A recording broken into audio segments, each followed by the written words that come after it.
Hey, what's up? Good. Sorry. Nah, you're good, brother. Now go ahead and talk. Oh, I was just going to say, I didn't know if you were stuck again for a little bit, so I was just going to say, welcome one and all to another episode of the Primetime Kings of Live Stream with your Tower of Power himself, 24/7 Fusion Media, and myself, Baron Norman Tag. Back to you, 24. Nah, you're good, man. Like, say what's up to everybody. Shit. Hopefully everyone's doing well. Just wanted to holler at y'all, let y'all know that I know I ain't been streaming, doing videos and things of that sort as much as I normally would, but been working and trying to do a bunch of shit. Y'all see that I'm doing things, trying to get some shit in order. So, hopefully starting this week, you guys will see me back, in full effect mode. But, other than that, just happy to be here with my brother, Baron Norman Tag. And hopefully we'll see the rest of the fellas here soon. Just wanted to thank everybody out there for supporting us and being here with us. First off, like to say what's up to my brother Keely Chow. How's it going, my brother? Hephaestus. Man, how's it going, brother? Hopefully everything's good with you. Low Spec Linux Laptop, what's going on, brother? Zax in the house, man. It's great to see you, brother. Hopefully everything's good with you, man. Shit, man. Fucking miss you guys, man. But plan to be on here, for at least the next hour and a half, and talk some pop culture, man, and see how you guys feel about a few things. What's up, Socks? My brother Socks in the house, man. How's it going, Socks? Great to have you here, man. But yeah, man, shit. Just wanted to at least show my face, let y'all know that I'm back in the house, man. This is my new background that I'm gonna be rocking here for a while until I decide to change that shit up. I been working on it all last night. And hopefully you guys enjoy the backgrounds. Probably the first time I've had one since, I had all the movies and shit behind me, back over a year and a half ago, man. But yeah, shit. Other than that, man, just happy to be here, man. And I just fucking miss you guys, man. So shit, yeah, man, let's get started, man. Let's get started. Oh, we're rocking already. Cool. Yeah. Let's enough of the BS and let's dive right on in. Of course, we got our first article here. It's from the Gaming Bible. 87% of retro games are being lost forever. New preservation study finds. And this is written by Kate Harold, and it is dated the 11th of this month. Right. So as we go on here, we have some pictures of some interesting people. So I'm sure you've noticed that there are an alarming number of games that are difficult to get your hands on, whether that's through emulation or an original copy.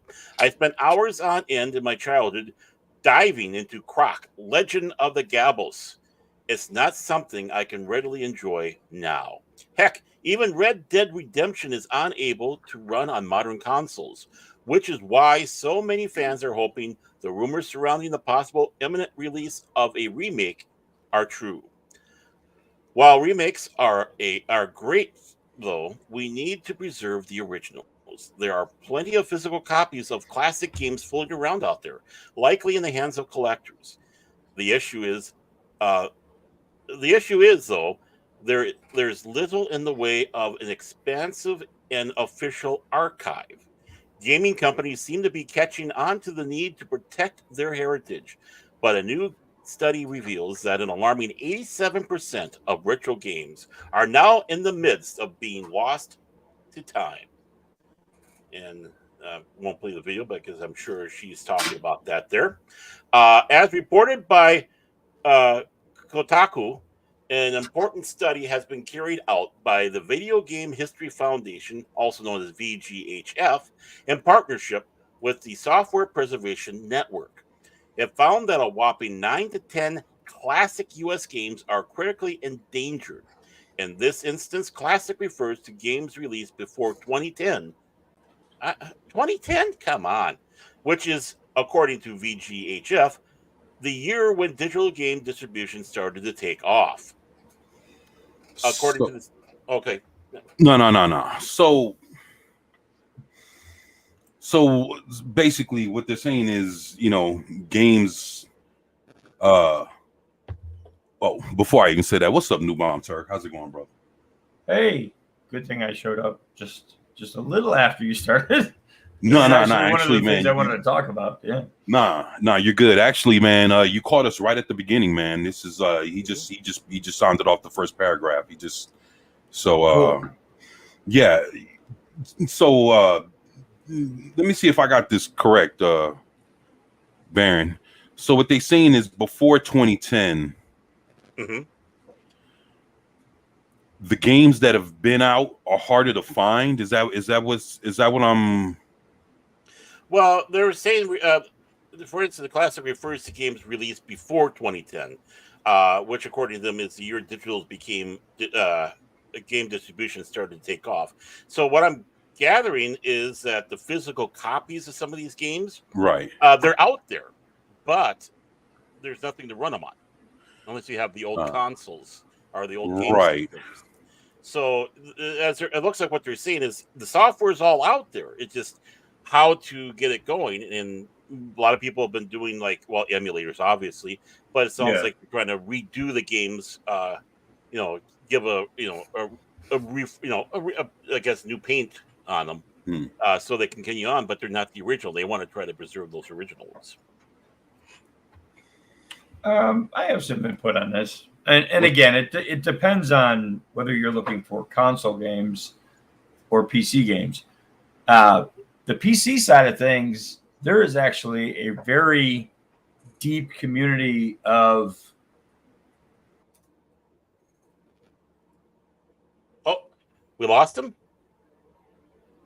Oh, what happened? Shit.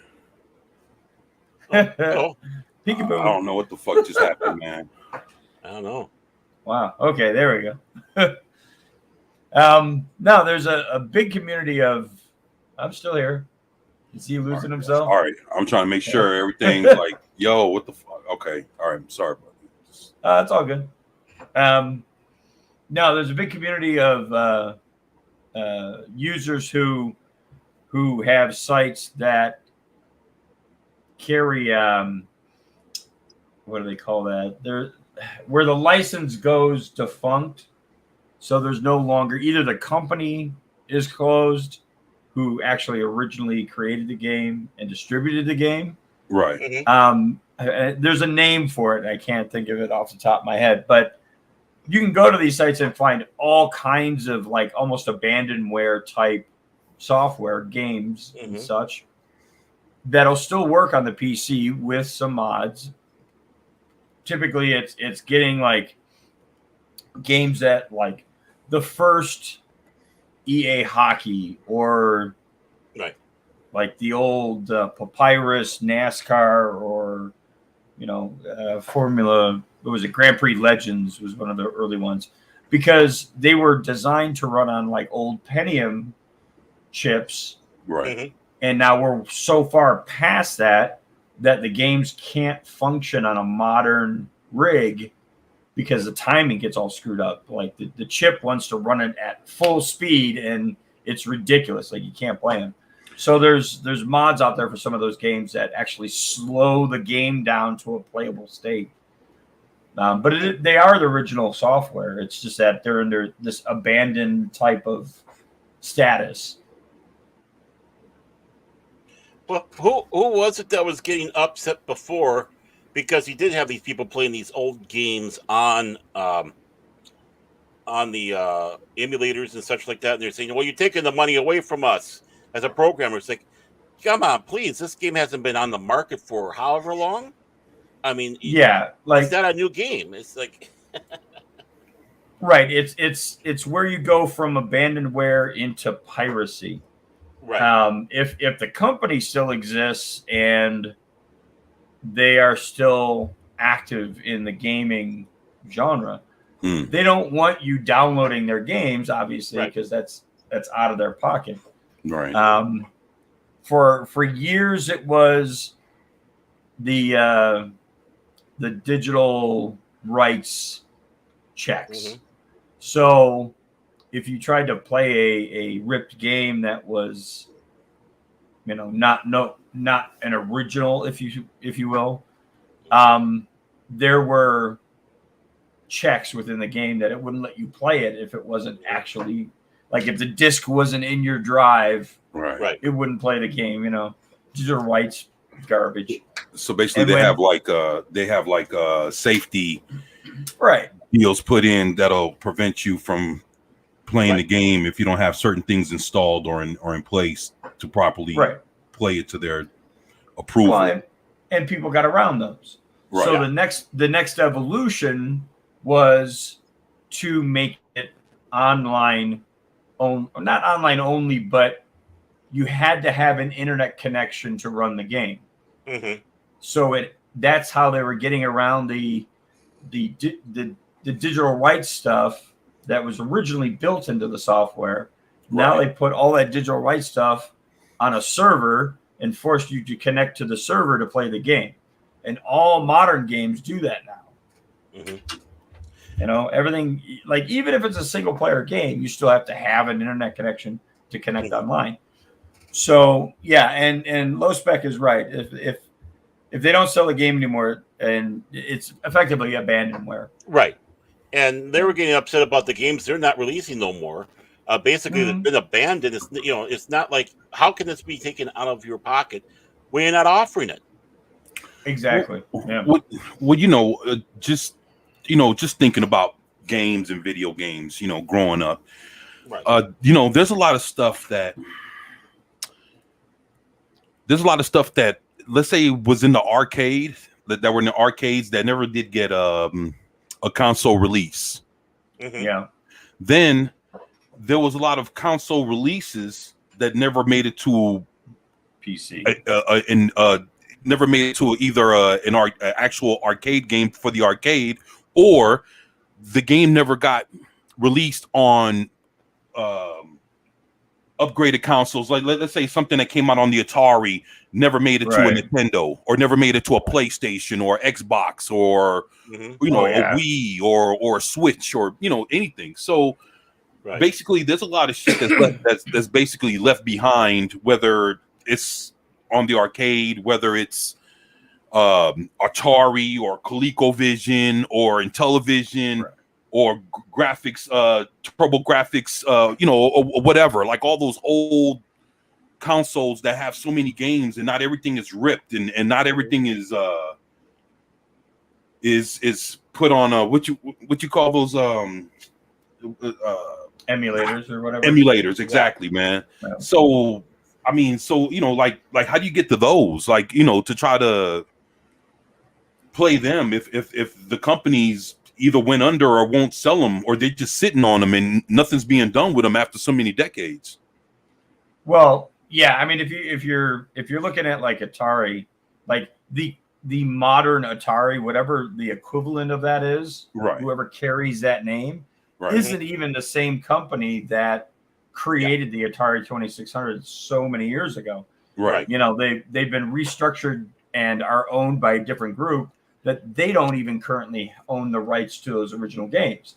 Mm-hmm. Actually, it's funny you say that. They're coming out with an Atari right now. Yeah. Right. So it's like basically Atari's trying to come out with some new shit, trying to combine the classic with whatever they feel like is today's audience, to release a whole nother Atari experience for today's game and age. I just read about that like maybe 2 or 3 months ago. Yeah, they've been working on that for a few years, actually. Right. Well, and on top of that, you had within, I say, the last 10 years, you could go out and buy a joystick. This is literally how funny it's become. What used to be a full console can be put into a joystick that plugs directly into a TV. Yeah, I've seen that. Yeah. And it has like 7 or 8 games on it or whatever. I got one of those. There's actually quite a few games on the one I got. Yeah. Yeah. And it's like, even the emulators, because there are emulators for the really old stuff. If you dig around and look, you can find like a first-gen Nintendo emulator that includes pretty much every single game that ever got released on it, and the file isn't even a gig. Like it's tiny.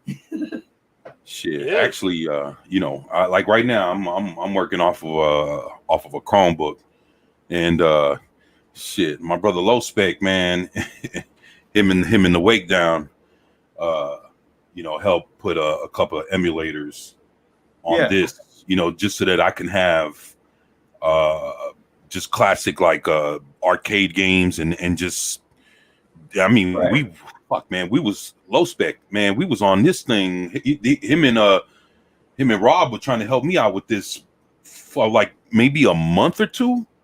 And shit, man, with so many hurdles to get through to try to, you know, put it on there, man. But I mean, but to be honest, like those emulators, man, they got a lot of shit on those, man. Oh yeah. Whew. Yeah, they don't get more complicated until you start to get to the more modern consoles. Right. Because I can still get a PS1 emulator, PS2 emulator, and those work spot on just fine. There's certain games that may not run, and you know, for whatever reason, they weren't either popular enough to bother to get to run on an emulator, or you know, nobody had requested it or whatever. But then you start to get into like last gen consoles. So like, you know, the Xbox 360 one works really well. The Xbox One is iffy. Like the emulator itself works fine, but not every game functions properly. The PlayStation ones are even more tricky because at least the Xbox ones are built off of code that is easy enough for the PC to deal with. But it's almost a straight shot over the type of code. PlayStation has their own fucking code going on, and getting that to function in a PC space starts to get really sticky, and it doesn't always work right. A lot of the games that I tried, again, I'm being a car guy. I'm always, you know, Gran Turismo or Forza, right? When it comes to the console racing games, because I could always get Need for Speed on PC if I wanted it. Hell, I played for the longest time. I played Porsche Unleashed well into the 2000s, long after it had been released. But the sticky ones were always the console-specific games. And I've got Forza up to, I think, Forza 4, and that one would run, but it would have weird issues and it would crash all the time. Same thing with Gran Turismo, like up to like 4 or 5, and that would run, but graphics didn't look quite right, or you know, there were issues within that. It was just because people weren't focusing on getting the code to work, and forget brand new stuff. You know, at this point, I bought a PlayStation 5, and I still have my Xbox One S. Like, I'm not going to buy another Xbox, and I'm probably not going to buy another PlayStation. They're working their way towards making everything PC. Yeah. Anyway, so you know the whole thing with PlayStation that I noticed that is actually bothered them is they don't have their backwards compatibility ain't worth a fuck, man. Like it's and they did that on purpose. Right. You know, it's kind of genius if you're looking at it from a money perspective, but what it does, you know, like basically everything that you buy on the PS4 stays on the PS4, and you have to have a PS4 to play it. There are some exceptions. I mean, typically any carryover is within one generation, nothing more, unless the game has been remastered. Right. But for the most part, like Gran Turismo 2 wouldn't play on a 4 like because that was 2. Or like The Last of Us would only play on the modern one. Because for the 4, not because the Last of Us, you know, it came out on the PS3. I have that, Right. Then they have a remastered that came out on. It's funny because I seen the remastered at a pawn shop for like $2. The game, and I bought it. Don't even own a PS4, but I bought it anyway because I was like, why the fuck would I just walk past just because I don't have a PS4, leave behind a $2 remastered The Last of Us, right. Part 1. And I was like, that'd be crap. I could just sell this and just make more if that's the case, and Right. make more than the $2 that I paid for it. But then again, the only way you can play it is on a PS4 though. Right. Right. But I mean, we're almost 2 generations at this point. I mean, they're gonna release a 6 eventually. Mhm. So you dig around, you could probably find a 4 pretty cheap. I'm sure if you went on to Facebook Marketplace or Craigslist, you could find a PS4 in good shape Mhm. for hardly anything, really. Sorry, I had to cough there. But yeah, I mean, it's obvious from their end because they want to make money. Like, corporations exist to make money. So they're not going to do this like huge backdate. You could do it if I can run a PS2 or PS3 emulator on my PC. A PS5 could run that emulator and run that game. And I've seen guys do it, running emulators like Xbox emulators on a PS5 to play the Xbox games on a PS. Yeah. So I mean, the technology is capable. They just don't want to do that because it cuts money out of their pockets. Well, well, let me ask you this, Baron. Look, since how many games did they say? How many games they say that it might be lost here on this article? They only give a percentage. They say, according to the study, 87% of classic games are not in release, meaning they're considered to be critically endangered due to their unavailability. Kotaku lists the example of 2006 Yakuza, which was first released on the PlayStation 2. I remember Yakuza. Yeah. In 2016, Yakuza Kiwami was released, a remake of the original game, but as I pointed out earlier, remakes do nothing to preserve the original game in its release. So they sit back saying that we're looking at 87% of the games possibly are, she's saying, according to nearly 9 out of 10 classic games.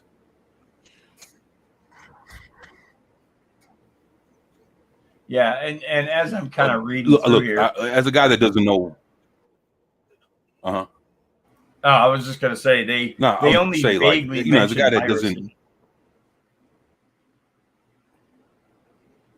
Go ahead.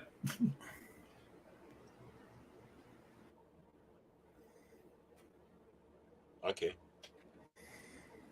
I think he froze up again. Oh no, is he back? Okay.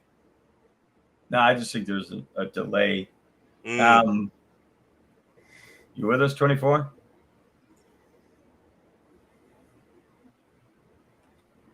Yep, he froze again. Yeah, he's in carbonite. Yeah, all I was gonna say was they only mentioned piracy very vaguely, and I'm sure their mission is to preserve like the game in a box, so to speak. Right. Whereas piracy still gets you that game. You don't necessarily have a disc or an original box or anything like that, but you can still play the game, which is far better than not having anything. Right. And yeah, those Atari 2600 with 100 games in there, but yeah, they wouldn't have had the Star Wars ones because that was under, obviously it's a licensing thing there, yeah. Right. And I don't think they'd have the Superman game for the 2600 because again, that was DC, and I'm sure that. Yeah, and I'm sure they don't have good old ET on there. Now the big question is, do they have Pac-Man? Because Pac-Man was a different company, but the Atari 2600 Pac-Man was stinky anyways. Ugh, that was a stinker. Yeah, well, nothing compares to the original arcade version. Yeah, I mean, they didn't even make an effort to make it look like the arcade version. When they came out with Ms. Pac-Man, that actually looked like the actual console game. It's like, well, why can you have done it for the first one? Oh, I know. You're rushed. Well, yeah. Yeah, 24-legged. Man, what's up, Kai? Shit. Oh, there he is. Yeah, man. He's Sorry about back that, and y'all. better than ever. Yeah, sorry about that, y'all. Shit. Fuck. So, all right. So, basically, yeah, appreciate that, y'all. So the thing is, like I'll say, like, oh, that doesn't know anything about the end of video games. Like, I'm not computer savvy. I'm not sure what it'll take. A lot of things as far as like the hardware or the manpower or whatever else it'll take, or the ingenuity on trying to. Let me ask you this: Do you think that they have to? It would take a lot in order to wouldn't it have to be like a transfer to take some of these old games and try to bring them into today's world, fully playable and everything else? Like what would have to happen in order to get one of these obscure games that this article is talking about and bring it into, make it accessible to play on that standard of preserving the game? It's a pretty well. I mean, it's like a lot of the remasters that you Right. see coming out. It's not just hey, it's the game and the graphics engine's better, but it's still the old game. There's a lot that goes into that.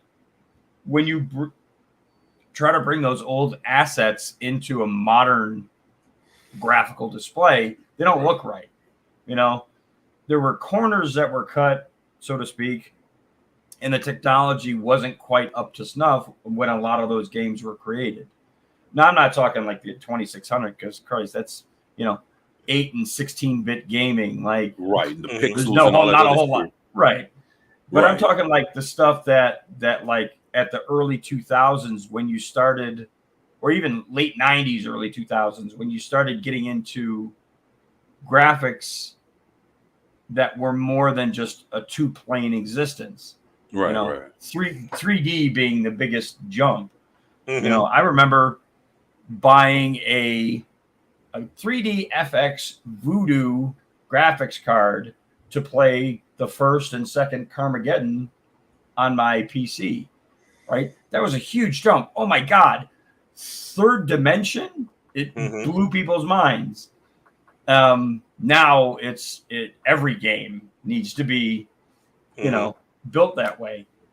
Bringing those assets and updating them into a modern engine is, or can be, I should say, time consuming. Not necessarily difficult, just time consuming. Because you got to take every little itty bitty piece and update them. And that would cost. Yeah. Right. Well, if you're paying somebody to do it, it costs you labor. If you're having to then lease a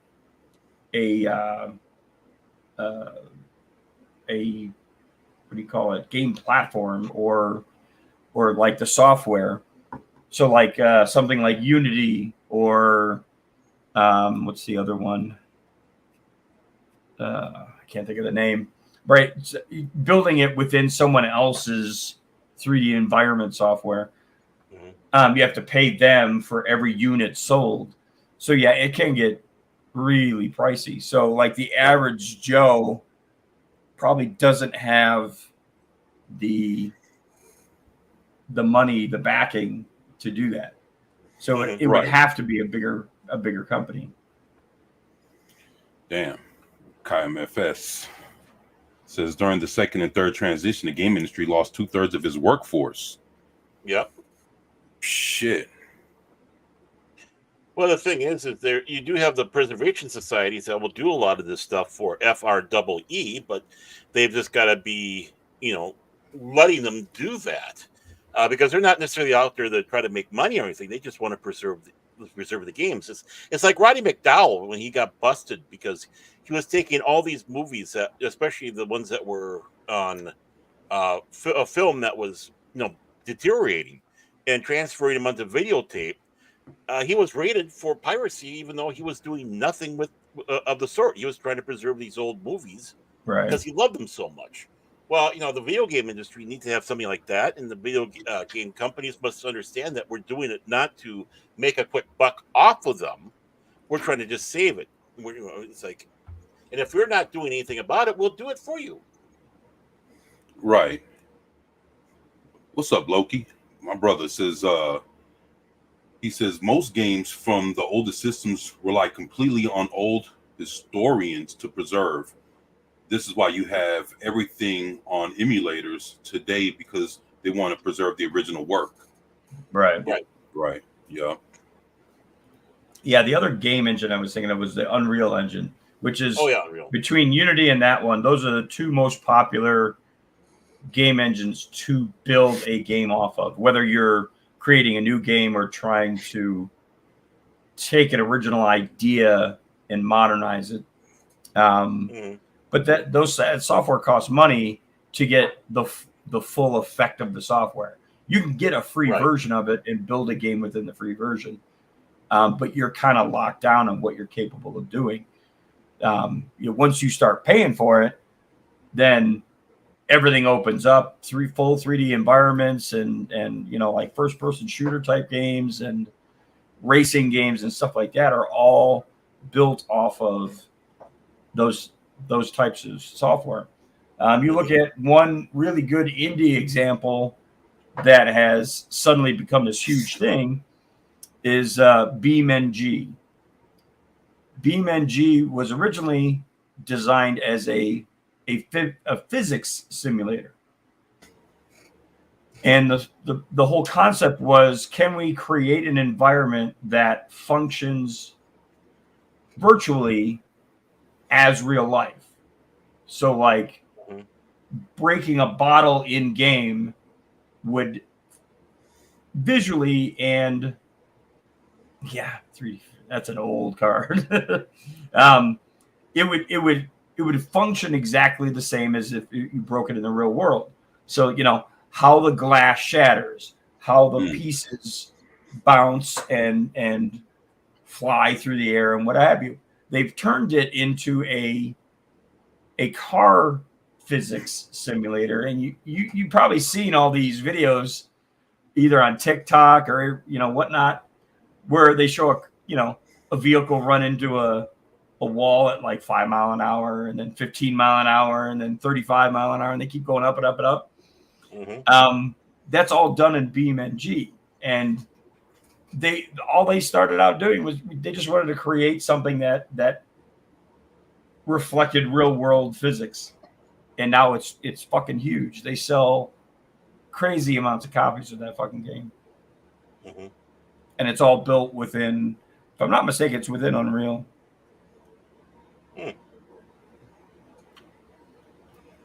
Man.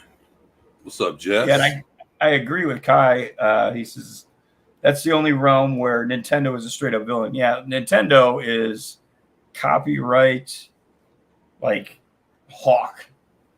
They hate anything that's an emulator or like bringing old Nintendo games back to play.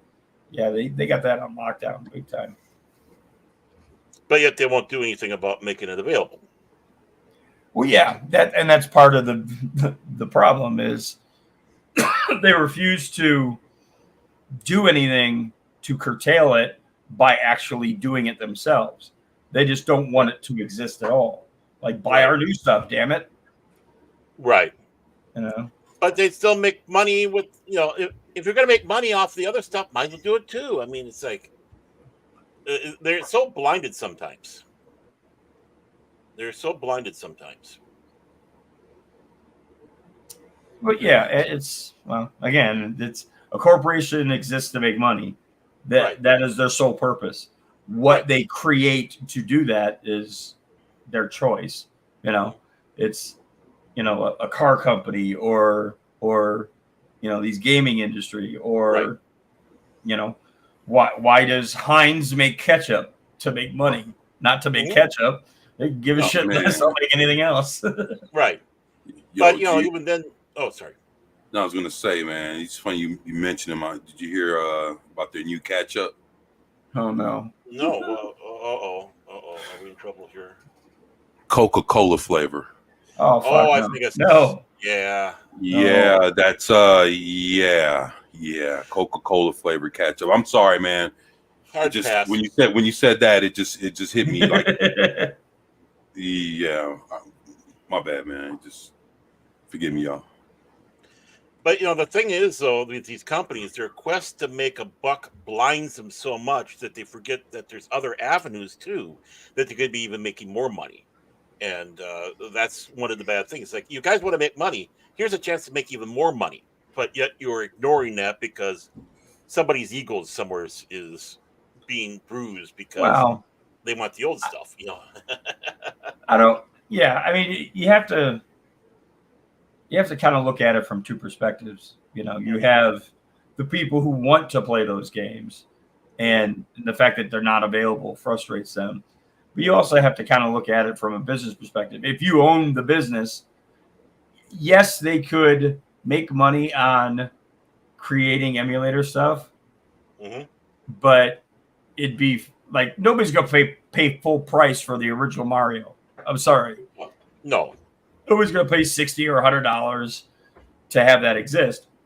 Mm-hmm. So they're seeing it as a reduced amount. Right. Because for it to sell, you'd have to $5 maybe? And I know there are people out there that would pay 5, maybe 10 for the original Mario, but nobody's gonna pay more than that. That's insane. You it's funny you say that. Xbox just signed just did a deal with this Call of Duty, yeah. No. It's this classic arcade company that you can pay $29.99 a month to have access to over 1,300 classic arcade games, or you can pay $79.99 for a lifetime play of these over 1,300 classic video games. And this is something I just read yesterday that's happening on Xbox Live.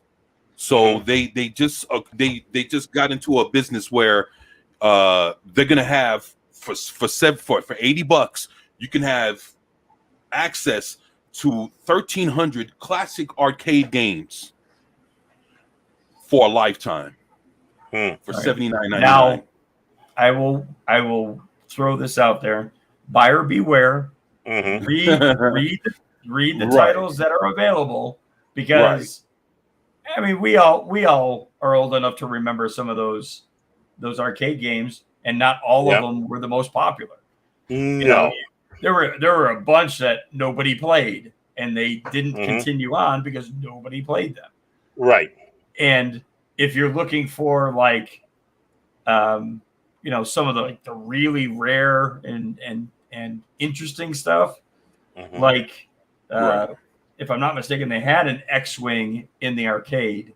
Yep. One of the first X-Wings, and you're not going to get that because that's licensed. And they'd have to run that license through Lucasfilm and all this other shit. Oh, I played that motherfucking game. Yeah. I remember that shit. Oh man. Yeah, that was a damn good game. Man, I played that shit. I played it about 2 or 3 years ago. And man, that thing was good. Man. Isn't it? Yeah. I go back far enough to where pinball games were giving away to the early Asteroids and Missile Command and all that. Right. Defender and shit. The arcade up at the corner of my street when I was a kid had half video games, stand-up consoles, and then half pinball games. By the end of it, they had no pinball games, or maybe 2. and the rest were all stand-up console games. Mm-hmm. But like the early stuff, like the Tank Commander, like just all this, like the really interesting stuff was the ones that everybody wanted to play. Mm-hmm. And the problem with a lot of that stuff is, like you said, it's the licensing. Right. And to say you have 1,300 games, great, but what are they? You know, and Das Wolfen says the same thing. You want to look at that games list, yeah, and really, like, is it worth the $79.99 for, you know, forever? Mm-hmm. If you're only going to play like 5 of those games, maybe not. You know, it's up to you. But I would definitely look at the games list. Oh, definitely. They're banking on no and actually you see what's the name of that hold on a second, I think the name of it is called R something. It starts with an A. The name of the company, like I said, you could look it up. Like there's articles that dropped about it in the last like 2 or 3 days. Just to think, over 1,300 classic games, and you know, it's like, from what I'm getting, it's a lot of old console and old arcade games. Mm-hmm. I don't know if you found it or not. If anybody sees what I'm talking about. No, I haven't really. Let's take a look here. Shit, where you at?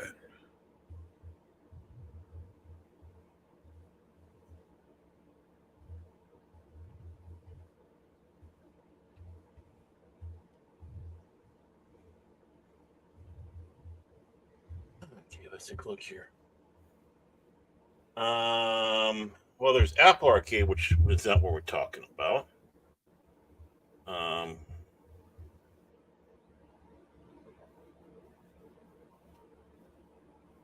Here's how to cancel Apple Arcade. I suppose that's.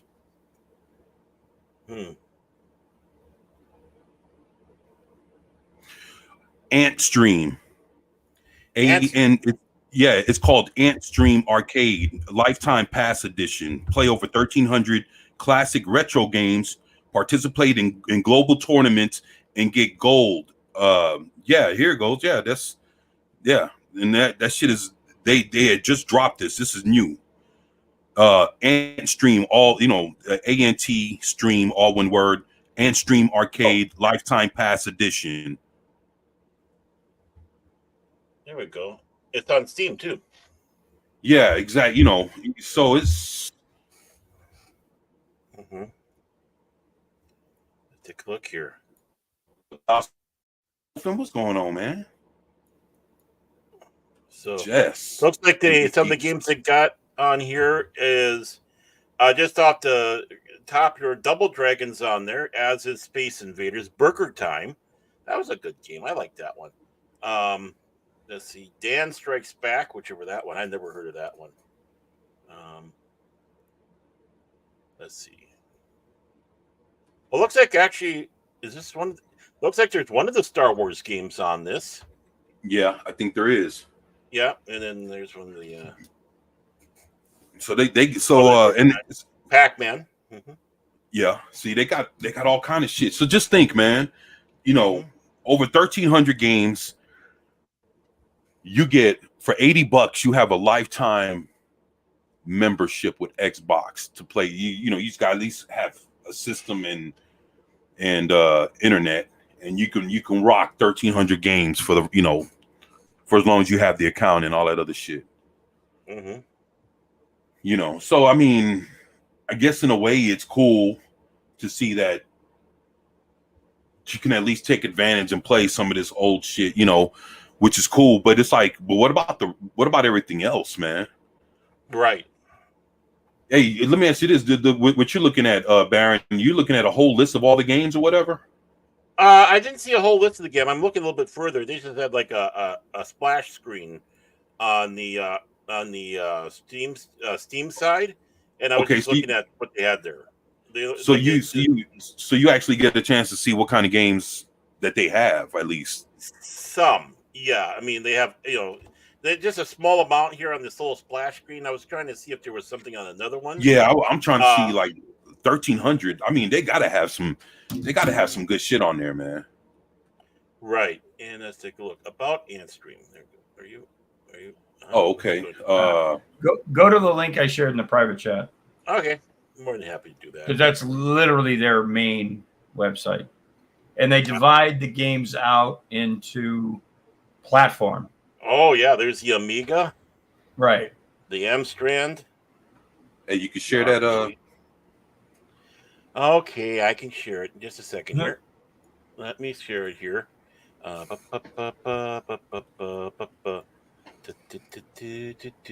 stream there. Oh, not that one. Not that one. Oh, there we go. That's the one. There we go. I think I got it now. There we go. So, your games library has currently 1,470 games according to this. And like, there's the Amiga, Indiana Jones, and the Fate of Atlantis. Ooh. Wow. So you fucking right off the top, you get Indiana Jones. Ain't that some shit? Okay. And that's on your Amiga side. You're just taking a look at some of the Amiga games. All right. Slam Tilt, Battle Chess. Oh, remember the old Battle Chess, Battle Chess 2? Barbarian. Yeah, I remember that shit. Yeah. Oops. I don't know what happened there. Barbarian Death Sword. Yeah. Oh shit, they got Barbarian on there. Yes, sir, Bob. BMX Simulator. Man, I used to love Barbarian, man. That was good ass. Yeah. Yeah. So, Manic Mansion, that was very popular back when the Amiga came out. Because all right, so they got some hits already on there, huh? Yeah. 12 Monkey Island. They have Monkey Island 2 on there. Oh, Monkey Island was that's still a good game, man. Matter of fact, they just remastered it. Castles 2. No, they just Siege did. and Conquer. So yeah, they got all sorts of that. And this, like I said, this is right here looking at the Amiga stuff. Let's go. There's the Amstrand. I have to confess, I'm not really familiar with it. Let's see. There's 201 games for the Amiga. This Amstrad has 35 games. And probably, I don't know. There doesn't look like. Then you have your arcade games, 293. You can start off with 2020 Super Baseball. Woo! Rally. Oh, remember Rally X? Joust 2. Rampage. There's the boss. I love that game. Damn. Let's see. Robotron 2084, King of the Monsters. Karate Robotron, Champ. man. Mm-hmm. I remember playing Robotron like a motherfucking. Yep. In Karate Asteroids. Champ. Yeah, Karate Champ. Mm-hmm. Asteroids and Asteroids Deluxe. B-Wings, whatever game that is. I honestly don't know. Rip Beer Tapper, which used to be Beer Tapper. I remember that. Yeah. Yeah. Load Runner. Oh, Load Runner. Lunar Lander. Oh yeah, I remember the Roadrunner game. I remember seeing that shit at the arcade. Mm-hmm. The Roadrunner game, yeah. Yeah, LODE, Load Runner. And Lunar Rescue. Let's see, Bermuda Triangle. Ooh, there we go. Shit. Let's see, Bomb Jack. Oh, I remember Bomb Jack. Yeah, I remember that. Sky Raiders. Yeah, Boulder Dash 1 and 2. Smash TV. Bubble Bobble. Yeah. Space Invaders, of course. And the Space Invaders part. There was a part 2, huh? Missile Command. Monte Carlo. Burger Time, of course, was said before. Splunka. Excuse me, I gotta go out and take a Splunka. Centipede. I'm sure. Suppose Millipede's got to be somewhere in here. Star Wars. What? Oh, you got the 3 Star Wars games. Star Wars: Return to the Jedi. Okay, hold on. What's the Star Wars games again? The Return to the Jedi, The Empire Strikes Back, and of course the original one. That's the one with the X-wing. So you have the one with the X-wing. That's Star Wars. Return to the Jedi was kind of that, like Zaxxon, where you're kind of at that 3, that low angle, and you go through the forests of Endor on the speeder bikes, or you can fly through the Death Star with the Millennium Falcon. Right. And then the Empire Strikes Back. I've never seen one of these games, but I think you're flying in the snow speeders trying to take down the walkers. So it's like the original Star Wars. Oh X-Men yeah, I remember that one. Yeah. Yeah, but that one, and Yeah, I've never saw one of those. I've never seen one of those. Yeah, you gotta let off the little hooks to wrap around their legs and shit. Yeah, I remember that. Yeah. Correct. Yeah. Mm-hmm. I remember that. Yeah. It's interesting that they list the arcade version of that, because the one I played was PlayStation 1 or 2 version. Mm-hmm. I think it was a 1. That seemed to be the one that I remember the most. Mm-hmm. No, the Atari had their version of that, The Empire Strikes Back, but it was a side scroller taking out the AT-ATs, and you couldn't. You just shot them. You had to shoot them like so many times, and they go down. Others, Pac-Man, Pac-Mania. So Crystal Castles. I don't remember that Super one. Zebras. Cyberball Das Wolf. 2072. Hey, look, check this out. Das Wolfen said it's mostly console games. Some crap. What do you think? Yeah. If you look through, I mean, like, of course, I think they're going to give you a little bit of what you'd want to play, and then give you a shitload of fillers.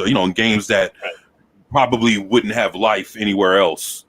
But I mean, you stick. Just think about it: 1,300 plus games for $80 for the rest of your life. Yeah. So you just think like, well, the rest of their life. Yeah. Right. Because be honest, if they go out of business, it's gone. Yeah, be honest on that one. Yeah.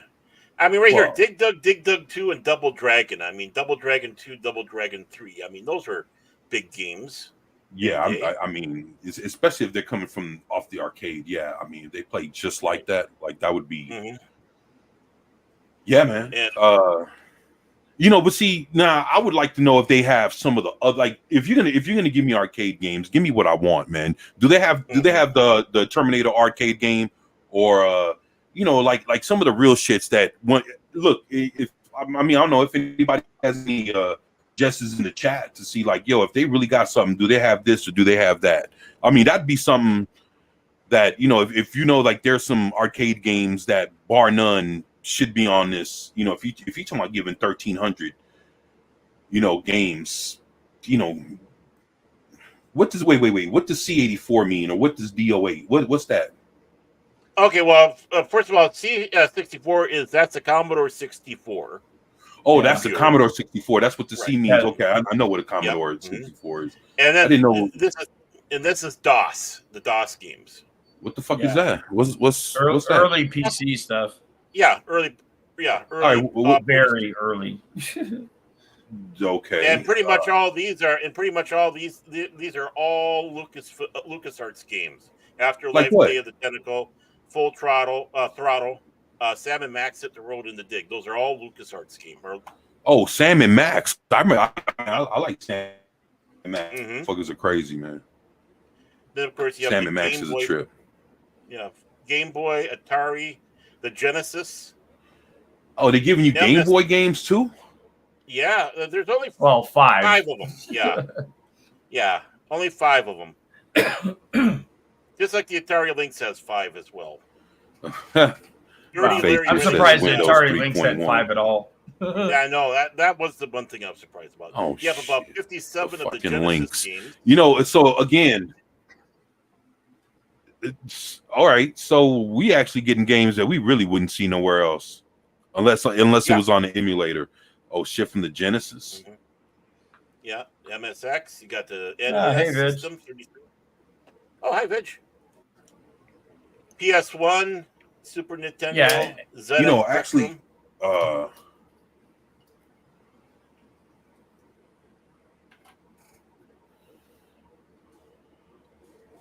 Go ahead. Yeah. I think he froze again.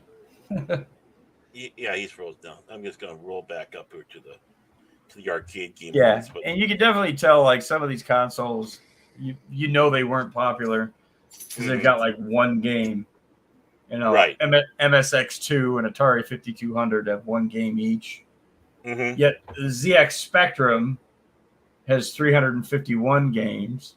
Mm-hmm. I tell you, when But- the 52 came out, I wanted one of those, but expensive. What's up, Vigilante?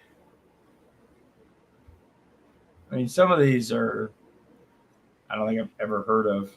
And you could definitely tell stuff that's been avoiding copyrights. Yeah. And to answer Joe, there's an Atari 7800. There's 11 games. Just Basket Brawl, Centipede, Desert Falcon, Fatal Run, Food Fight, and then Planet Smashers. And, I missed them. Alien Brigade, Asteroids, Motorcycle with a PH or PS, Ninja Motorcycle, Golf, and Scrapyard Dog. So, yeah, I got 11 and 7,800 games.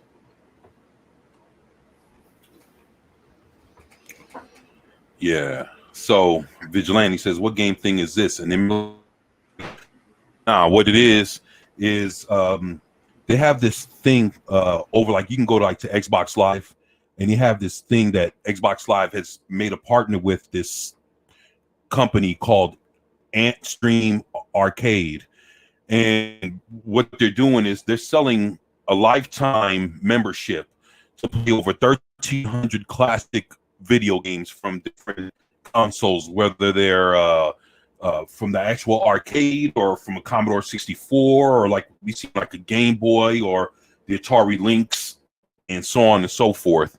And basically for $80, they're actually selling you a lifetime pass to play these games. Mm-hmm. So this is on the Xbox Live. This is something they just introduced a couple of days ago. This is a brand new thing that I've seen that they just popped maybe like 3-4 days. This thing is a new thing. So that's what's popping with that, man. Yeah. Yeah. That's what they need What's to up, do. Is stuff ZBR? like this. Because it'd be low, low labor or whatever for them to get it going, and high returns. If they partook in something like this, these old game companies, they get them going like that. And yeah, again, it's like, don't let your greed blind you too much. Every little cent is good, even the little ones. I mean, this year with the movies, the blockbusters are tanking, but yet the smaller budgeted films like Megan and this Sound of Freedom, all these films that didn't have much money put in for a budget, are making on the return on investment far greater. And it's like, start getting back to root. Yeah, you want to make money. I respect that, and you should, but don't let it blind you.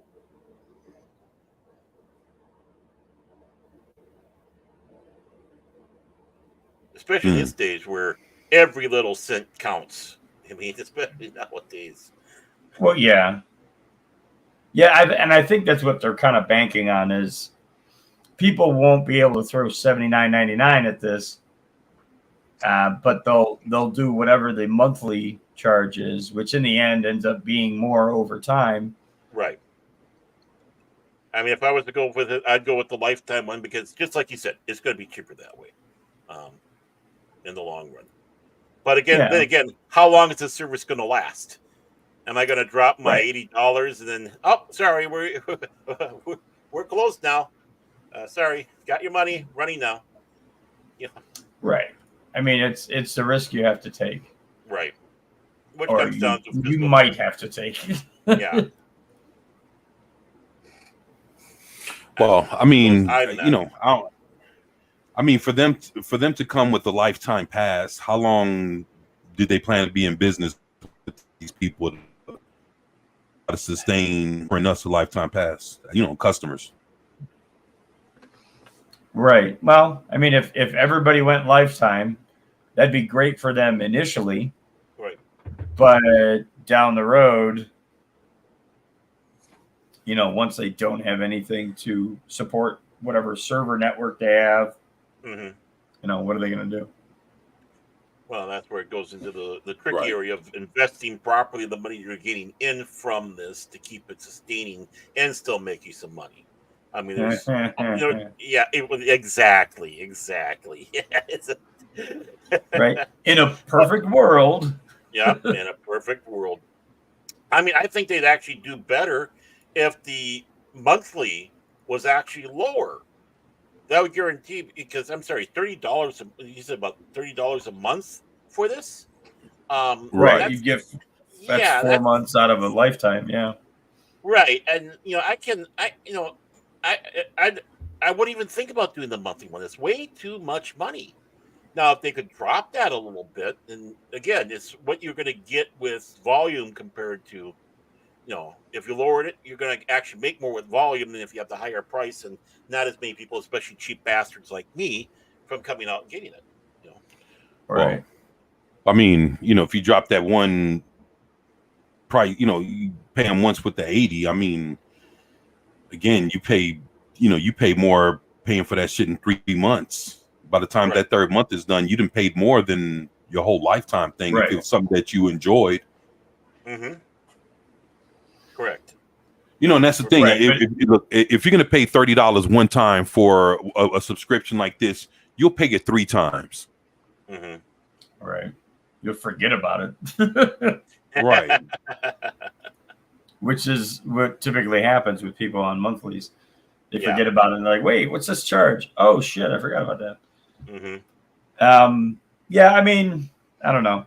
Like if you're looking for longevity, I don't necessarily think the 80 as a one-time fee would benefit them, because obviously, yes, it gives you a chunk of money now, but what you do with that to maintain your service, or if you do anything to maintain your service down the road. Now, I'm Right. assuming with the contract with Xbox that there was some money exchanged. I don't know how much, and will this mean more titles in the future? Or are they locked into this 1470 and that's it? Mm-hmm. Right. I would think hopefully there'd be more games as they go along, but you never know. Or even the other way around, they start losing games because of contracts and such copyrights. Well, you can't have this game no more. We're not renewing your contract to have it. Well, and I would say a number of these are no longer licensable, if you will. They're also abandonware type games. Because honestly, like some of the companies that were making software for like the Amiga and early PC stuff like DOS or Windows 3.1 and stuff like that, a lot of them aren't around anymore. Mm-hmm. True. Very true. Yeah. So like you'll get those to stick around just because who's going to sue them? At the end of the day, there'll be nobody around. Unable to do so. Right. But like the Star Wars stuff, I'm sure there's a cost to that. Oh, yeah. Or the other LucasArts games that they have on there. Yeah. Which there were a number of those back in the early 2000s. Jesus. Oh, yeah. They had, the 90s and the early 2000s. Yeah, they had a great, they were coming out with a lot of great games. Yeah. And they weren't Star Wars related. And that was what's so, like Outlaws. Outlaws was kind of a favorite of mine. Is that the one that had like really questionable shit in it? I don't know. I just know. I know there's at least one game. I was watching a playthrough that somebody was doing on an emulator, and it was a LucasArts game. Yeah. But again, nothing to do with Star Wars or Indiana Jones or anything like that. And it was like outlaw biker type scenario. Oh, that's Full Throttle. That's Full Throttle. Full Throttle, yeah. And it had like either adult humor or like adult situations. Like it was really weird. And I'm sure it's something that LucasArts currently under Disney would like to forget. Well, the thing is you can get it on here. Was it on there? Yeah, I think it was one of the first ones he called out. Yeah. Okay, it's not on that one. Where was it? Here we go. After there's Full Throttle right there under the DOS, under DOS. Under DOS, yeah. Yep. So Afterlife, Day of the Tentacle, Full Throttle, and of course 7 Max at the Road, which that one had some questionable humor in it too. And the Dig. So basically, even on this, you get a lot of that underground Lucas art shits that you would have to, that you normally don't hear about or whatever, and people normally don't play. You get to find it on this thing, huh? Along with Star Wars and some of those actual Star Wars games. That's okay. All right. Well, I mean, shit. I mean, we're already seeing some 1,300. I mean, there's got to be a lot of shit though, man. A lot of other stuff. 1470. Oh, 14. Okay, damn. This almost 1,500. All right. Right. Fuck. Zach says that was Lucas art. Yep. He says I wasted so much time playing Maniac Mansion. Yep. Damn. That's what's up, Zax, ZBR, Kai, Just Joe. Shit. Say, Vidge, I sent you a link, brother, if you want to hop on, brother. He's still here. Yeah. But yeah, man, I mean, there's a lot of Aphasis. What's going on, Aphasis? My brother. They got a bunch of shit, man. They got a lot of shit, man. The arcade games is the ones I'd really want to really sift through. I'd love to see what they really they really threw some good shit in there, or they just threw a handful of whatever. Oh, they don't have Berserk, at least not in the arcade game. Man, all right, do they got Popeye? No, I didn't see that. It was one of those I was actually kind of looking for. Let me take a. Well, I'm looking at it. Let me look at her. So, Popeye was good. I like that game. What'd you say? New Bomb start laughing. Shit, yeah. That was brand new. Hey, Popeye was. It was something about Popeye that I liked, man. That was something pretty interesting. And I used to like. There was a lot of. Okay, another game that I thought was pretty cool. Did it have the Die Hard fucking games? Yeah, I didn't. Come on, man. I didn't see Die Hard. Well, I noticed with a lot of the arcade listed games, the 293 games listed under arcade. Oh yeah, almost 300. Okay. Are a lot of the, I would say, towards the end of arcade being popular. Right. So it's not like you have a couple of the early ones like Joust. And Rampage and stuff like that, but you don't I don't see you see what is it?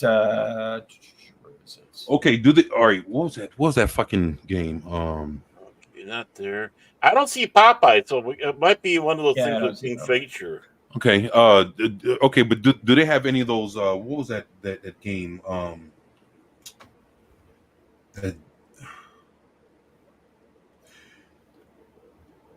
You remember they had a game that was it was a cartoon, and when you start off, you're a guy trying to save this chick.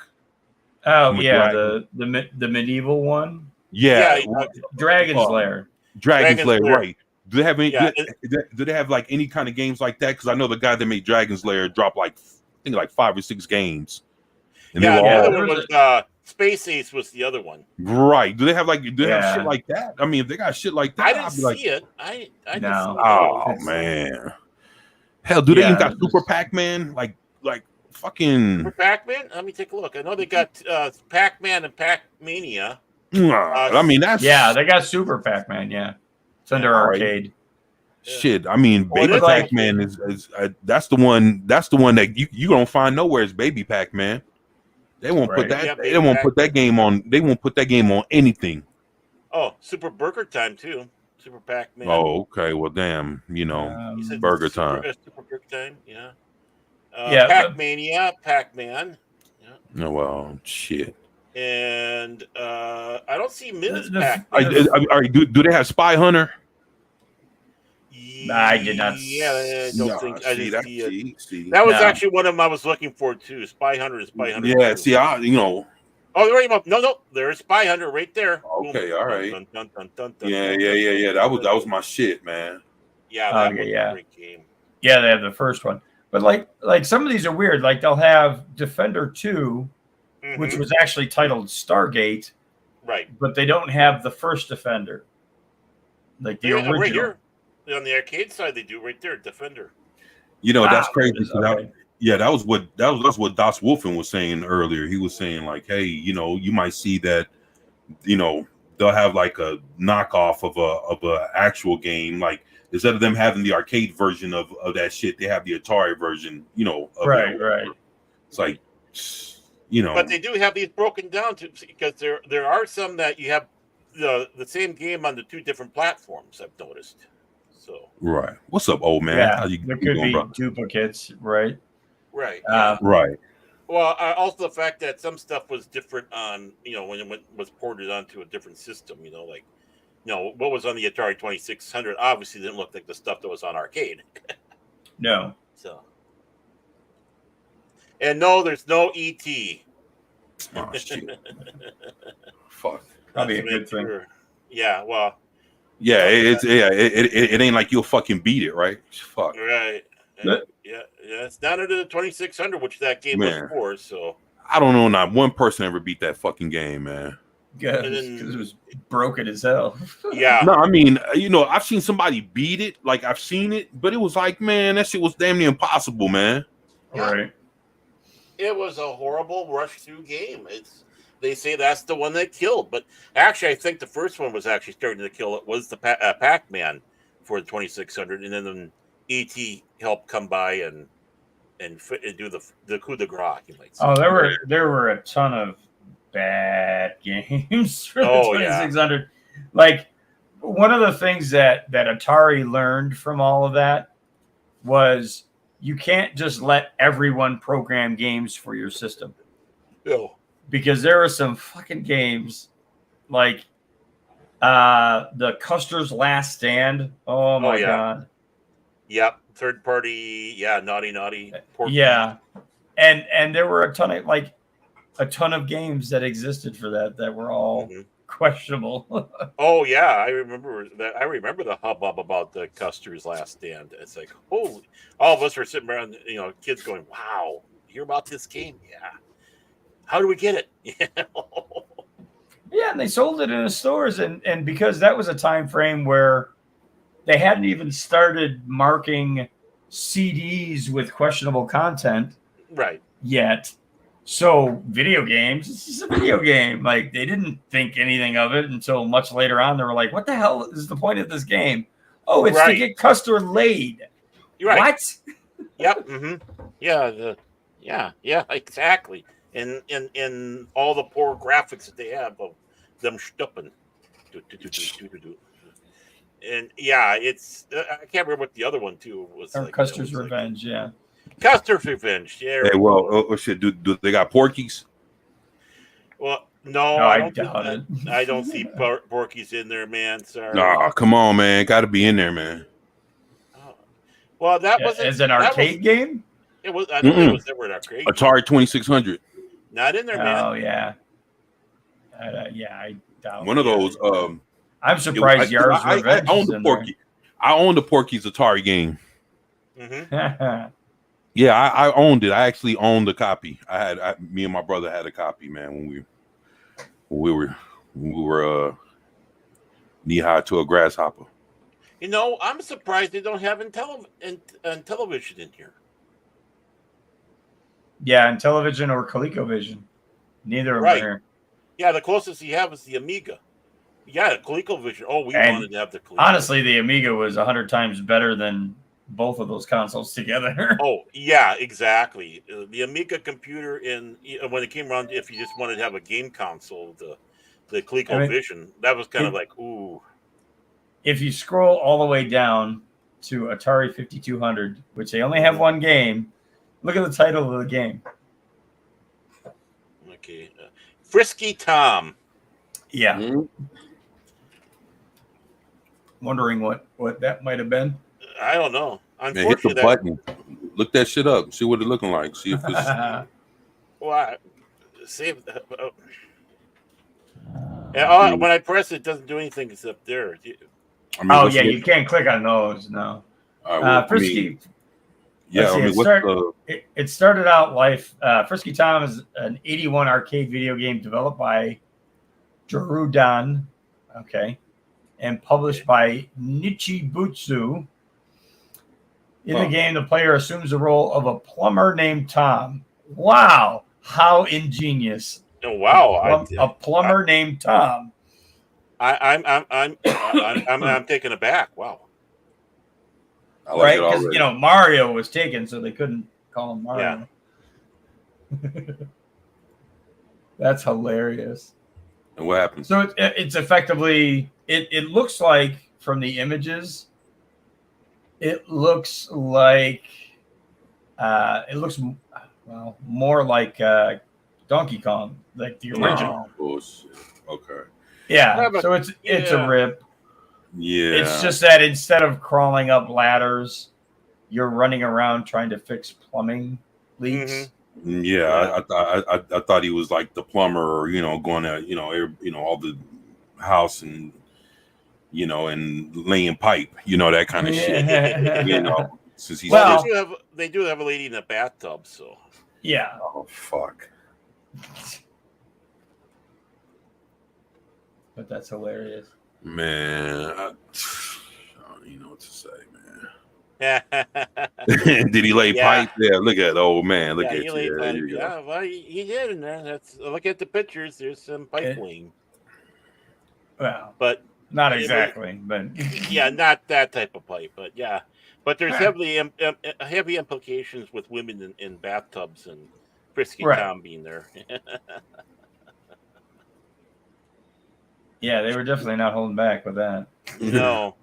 Well, back at that time, really, that was still at the time that games were still kind of thought of as for adults, and the kids were just starting to discover them more and more. Because because when these arcade games came out, that they're putting them in the bars and the places where all the adults were, and then somehow they trickled down to us kids and rotted our brains for the next few generations. Right. And I'm sure a Frisky Tom game was definitely aimed more for the adult crowd than the young crowd. Yeah. Well, that's the same. Like you'll never see any of the Leisure Suit Larry games on here. Oh yeah, Leisure Suit Larry. Yeah. What's up, Psychodorf 9? Like, and those should list in the DOS area. Yeah, and or at least early Windows. And yeah, there's nothing there. Oops. Well. They don't even have Apple. You good, brother? Yeah, man. Shit. I never played Leisure Suit Larry, but he was always the butt of jokes.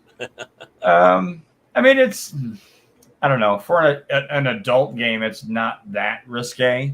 No. Like, because he completely fails in his mission. Just about every single, sequel to the game. It only really got very adult after they walked away from Leisure Suit Larry as a character. Right. Because there was the Magna Cum Laude, which was his nephew. And that one was like super adult, but still like you had black bars covering things in the game. But there were mods to take the black bars off. And there always is. Yeah. It's like, we don't need those black bars. Get rid of those black bars. Shit. But the funny thing was, at that point, the original creators of the game weren't even attached to it anymore. Like, the rights had sold off to another company. And then there were other sequels after that just didn't do anything. There was one where he was in Hollywood. I always thought that was hilarious. The point was cheeky, funny, slightly adult themed, adult humor, and that was pretty much it. Right. And yeah, I mean, nothing wrong with that. But yeah, it's tame compared to today. Back then, it was almost like a shock, and really it was nothing. It was nothing. Right. It was him failing. It was the it's like in movies, that gray area where you get no rating. Like Yeah. it's not R, but it's not X, and it's definitely not triple X. It's not rated. Mm-hmm. And it's suggestive themes and blah blah blah, but nothing Right. really happening. It's like Skinamax, effectively. Yeah, exactly. Yeah, it's Skinamax. 100%. Yeah. It's titillating, but yet not vulgar. Right, and not graphic. Yeah, basically. So basically, like soft porn type shits. Not even that far. Not even Not even yeah. that. Not even that. Right. The point was to try to get him laid, but the end game for most of like the first 3 or 4 or even 5, I think, because there was a lot of sequels to that game. Oh yeah. He always failed in his mission, or if he did succeed, the game ended right at the point where he would have succeeded. So it was like at most you got some pixel art that was suggestive. Mm-hmm. Maybe a nipple here and there, but that was about it. Damn. All right. Yep. Yeah, maybe. And that's Tom Holland's new movie. Wow. Yes, Larry. Yeah, there was. Holy cow! There was a lot. Yeah, there's a ton of games. Yeah, so you have from Sierra Online, which was on the PC. That was the original. Yep. Yeah. The 87 Leisure Suit Larry and the Land of Lounge Lizards was the first game. Followed by Goes Looking for Love in Several Wrong Places. Mm-hmm. Number 3, Passionate Patty in Pursuit of the Pulsating Pictorials. Then there was so it goes from 3 to 5. Passionate Patty does a little undercover work. 6, Shape Up or Slip Out. Shit. Leisure Suit Larry, Love for Sale. And of course, like you said, Magna Cum Laude. Box Office Bust. Wet Dreams Don't Dry. And Wet Dreams Dry Twice. That was in 2020.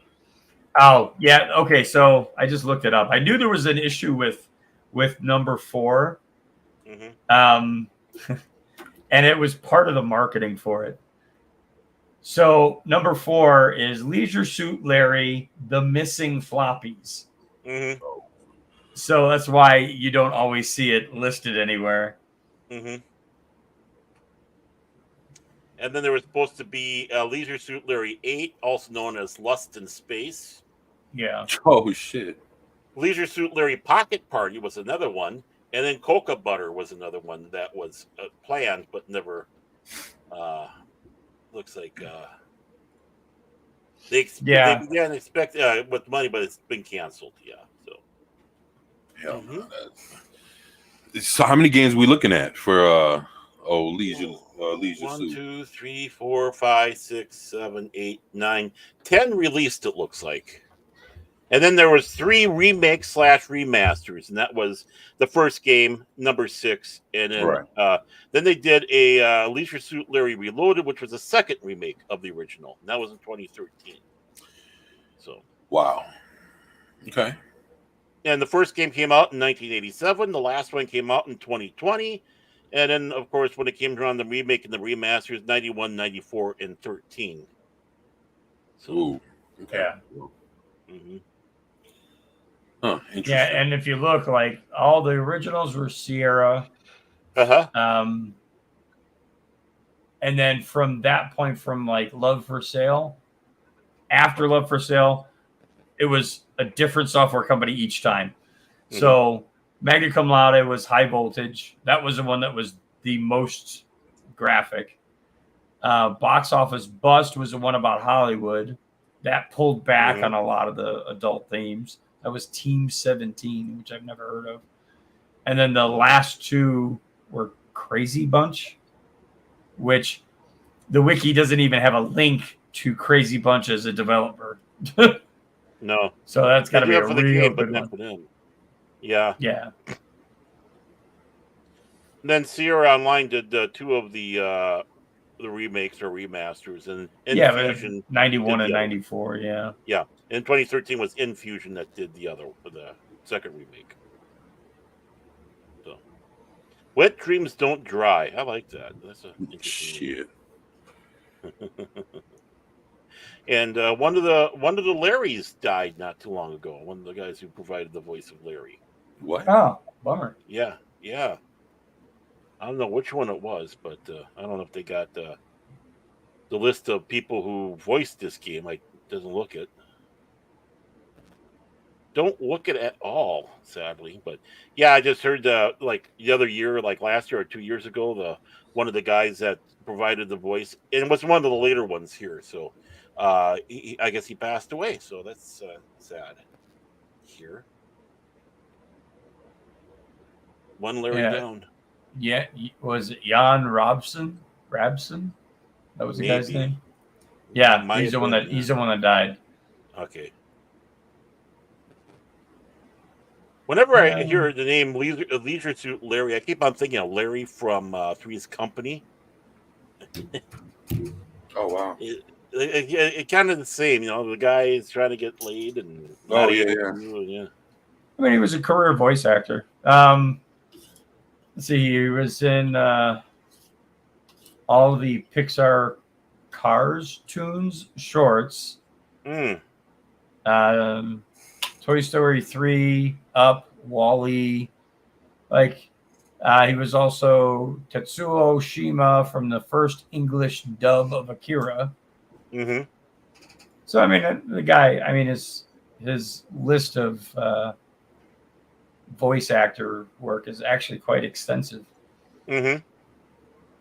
Yeah, I mean, the partial filmography is pretty dang long, and that's just a partial one, they say. Yeah. And then who takes over for playing Larry? Jeffrey Tambor. Makes sense. Mm-hmm.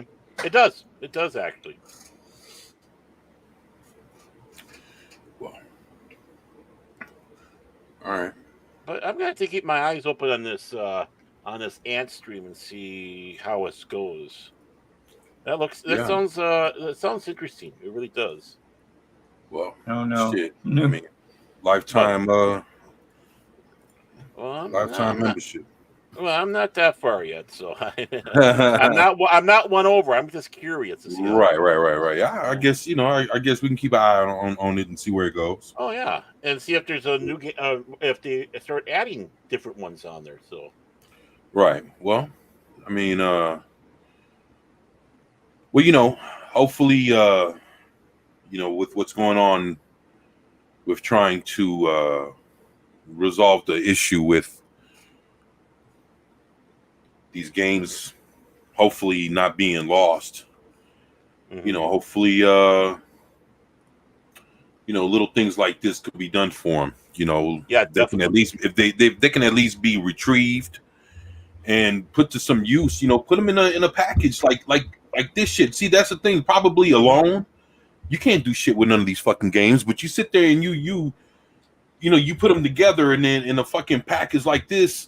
Right. And then you just think $80 lifetime, whatever. Mm-hmm. I mean, even if the lifetime is like 5 or 10 years or whatever, $80 is still, you still would have gotten your $80 worth after so many years of just fucking with this shit at your disposal.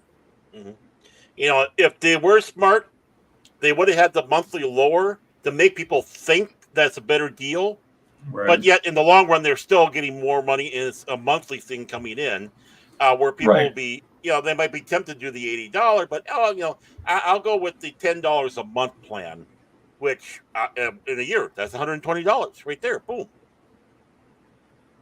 Well, yeah, I mean, you price it at like 5 or 10, like to the point where if somebody's, it's for that, let it go. I'll use it.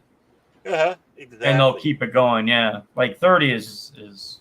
Yeah, that's just a little too much. That is especially on top of, like, if you're buying it through Xbox, you're paying for live on top of that.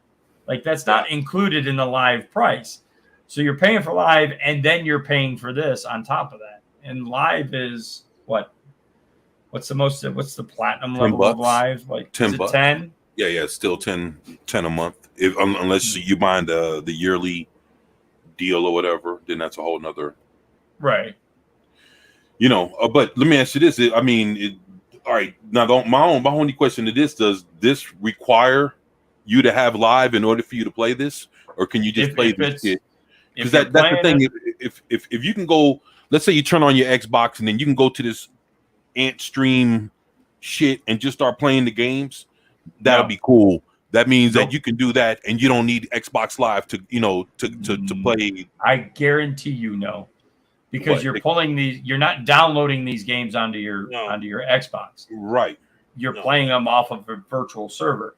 So what you're effectively doing is playing an online game. Even though it's not online, it's an online game. And I guarantee you need, because having Xbox, I can't almost play any of my games without having a live service account. Right. Well, now that I think about it, now don't, like, let's say, like when you have your Xbox Live account and they give you an example, they give you like games for gold, they give you 3 a month.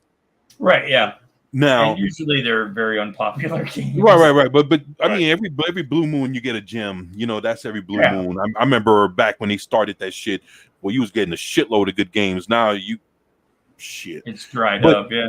But the thing is, in order for you to play the game, you have to download it first, don't you?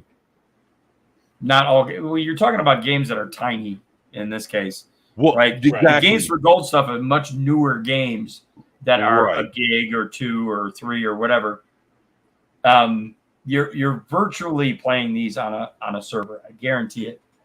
Well, but I'm just saying, I don't see it being to where I can see it to where you might actually have to download this shit.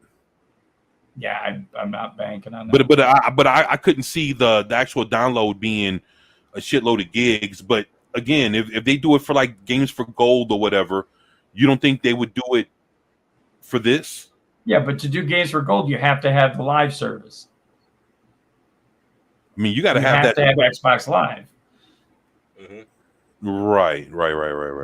Like, I currently don't have an active live because I can play whatever game that I'm interested in, which is Forza, on the PC, and I don't have to pay Xbox Live to play that game on the PC. Now, if I went to my Xbox and played it, I'd have to pay for Live to get the full function of that game.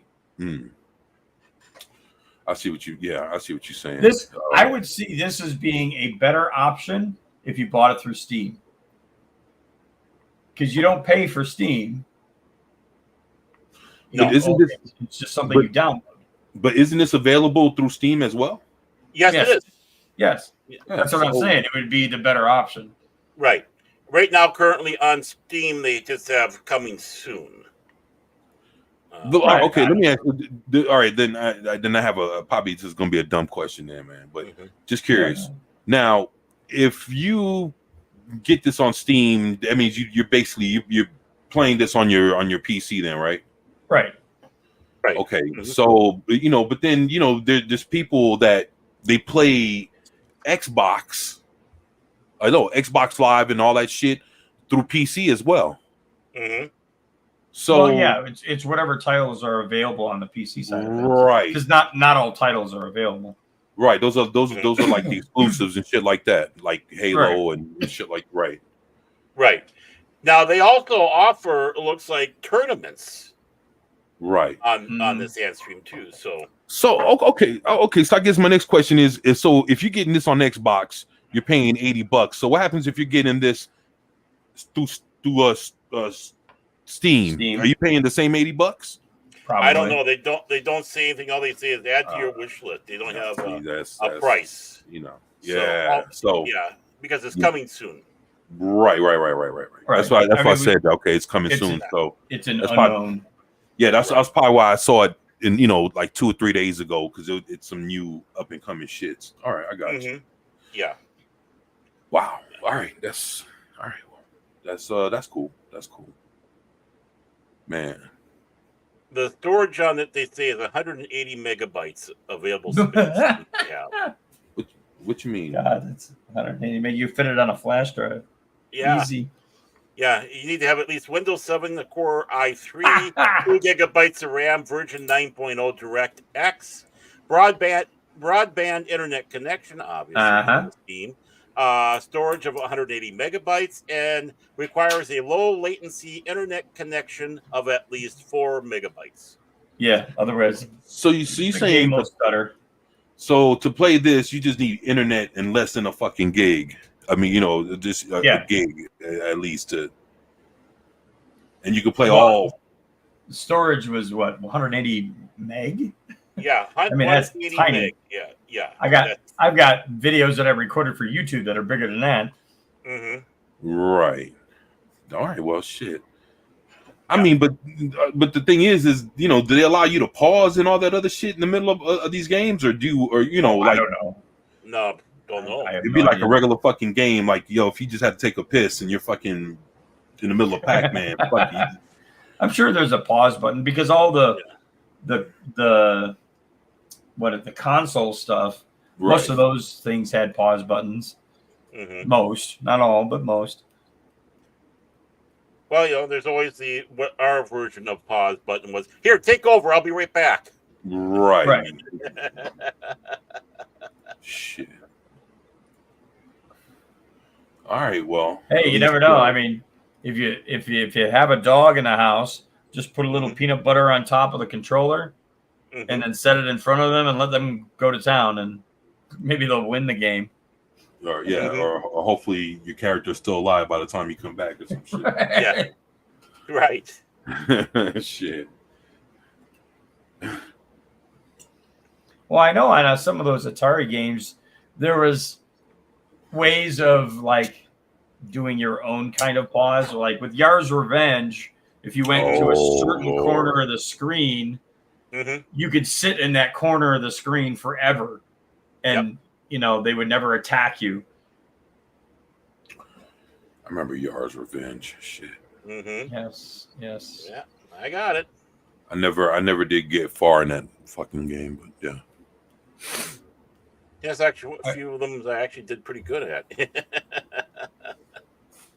Yeah, it was a pain in the. Well, a lot of those games, you got to remember, like arcade games and early 2600 games, which were built off of the same concept as an arcade game. There was no true ending. It was just how many points you can get, right? And the difficulty was the fact that the enemies sped up. Right. Yeah, as you went further, they got faster. And right, exactly. So there was no like final ending screen like, hey, you won. It was just, hey, you scored this many points. You're number one on the leaderboard or whatever. Right. Yeah. And that was it. Yeah, now you got 40. Yeah, now you got 40 seconds to put your abbreviations or get the fuck out of here. Right, yeah, and right. that's where you had the next. Then you had that's where you had the next battle. Do I put ASS? No, don't do it. Yeah, ASS. No. Okay, ASS. There. And you thought you're so bloody witty by doing so. Yeah, I always just like, unless it was the number one slot, it was AAA. Just get me out of here. Yeah. I think most people did that. No, I didn't. No, you put a swear word. No, I didn't actually. Well, I think I might have done a few asses, but no, it's just my initials have at least 2 A's in it, so it just all I do was just change one letter for. So it's like, for someone lazy at me, it's like, don't have to work too hard for it. Man. Okay, that's that one.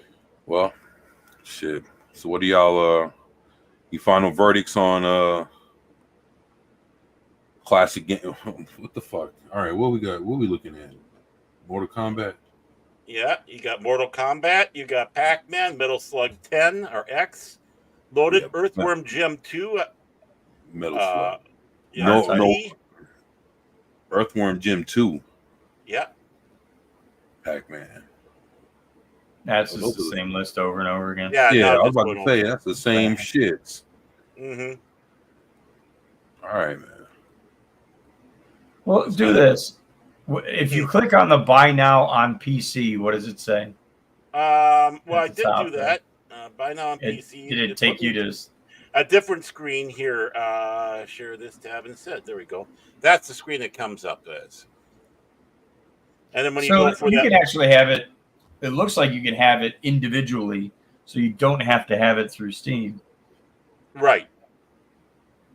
So you could probably go through this way, or you can go for Steam. Now, when I hit that, let's go. That's what they have for the screen. I didn't go through it. Oh yeah, you gotta Oh, go. you gotta have a login. Yeah, you gotta have a login. Shit. Okay. It says you get started, create an account, and then download the app and play. Yeah, so they're it's running virtually. I mean, you can tell by everything that they're pointing to, and the fact that internet is required. Okay, so they. Yeah. That's interesting. Okay. Rally X. My daughter loved playing that game. I had one of those joystick ones that had that on there. But yeah, I mean, each one of these games, Pac-Man, Dig Dug, Joust, Galaga, Centipede, even Rally X. That was probably the least known game that's on the list for me. Well, yeah, all the other ones are standards. Wow. Yeah, exactly. Yeah, that's cool. There,